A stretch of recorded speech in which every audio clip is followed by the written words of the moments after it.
over চলে আট চলে না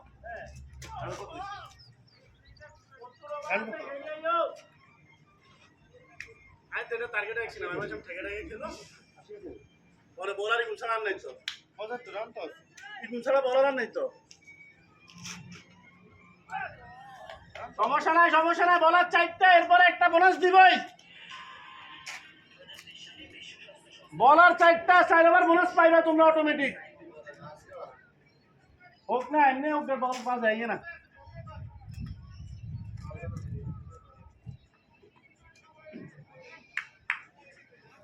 অ্যাগ্রেসিভ খেলে জীবন হইতো না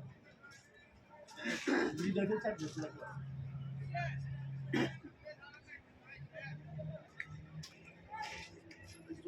বিশাল ড্রাইভিং এর কোন রাখা